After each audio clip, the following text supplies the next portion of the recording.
अमरावती लोकसभा मतदारसंघाचे भाजपा शिवसेना रिपाई युतीचे अधिकृत उमेदवार खासदार आनंदराव अडसूळ यांच्या निवडणूक प्रचारार्थ शिवसेना स्टार प्रचारक शिवचरित्राचे गाडे अभ्यासक नितीन बानगुडे पाटील यांची जाहीर प्रचार सभा बडनेरा येथील तरुण उत्साही मंडळ प्राणंगा आठवडी बाजार येथे संपन्न झाली। या सभेला बीजेपी शहराध्यक्ष शिवसेना नेते दिनेश बुब, संजय शेट्टे, माजी स्थायी समिती सभापती तुषार भारतीय व्यासपीठावर उपस्थित होते। या प्रसंगी स्टार प्रचारक नितीन बानगुडे यांनी आपल्या भाषणात विरोधकांवर कडाडून टीका केली। या भारतीयांच्या प्रत्येकाच्या उरात आहे आणि त्या भारतीयाचा प्रत्येक देशाबद्दलचा आदर म्हणून या देशाच्या रक्षणासाठी तिथं महायुतीचं सरकार येणं अत्यंत गरजेचं आहे। त्यांच्या जाहीरनाम्यात त्यांनी दुसरी घोषणा केली, गरिबी हटाव।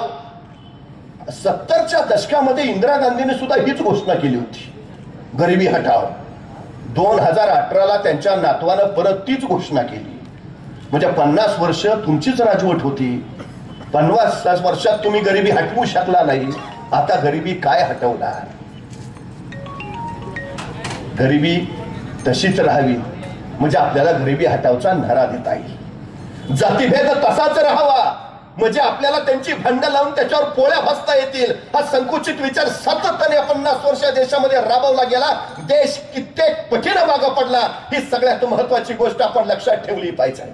यांना सत्ता हवी आहे, यांना स्वतःची दुकानं चालवायची आहे, ही सगळ्यात महत्वाची गोष्ट आहे।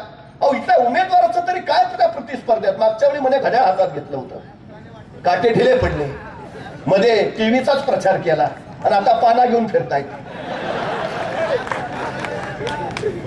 ज्यांना स्वतःचे तत्व नाही, ज्यांना स्वतःचा विचार नाही, ज्यांना स्वतःचा पक्ष निश्चितपणे निश्चित करता येत नाही, एक आमदारधारी पक्ष आणि त्याला राष्ट्रवादीचा आणि काँग्रेसचा पाठिंबा, हे देश घडवायला निघालेत।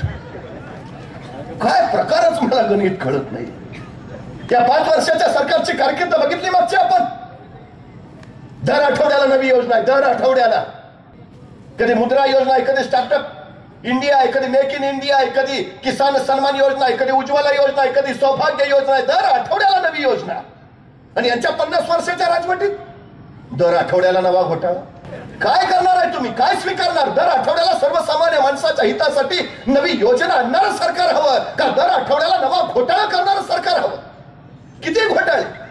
32,000 कोटींचा मुद्रांक घोटाळा, आदर्श घोटाळा, चारा घोटाळा, शेण घोटाळा, कोळसा घोटाळा, 70,000 कोटींचा सिंचन घोटाळा।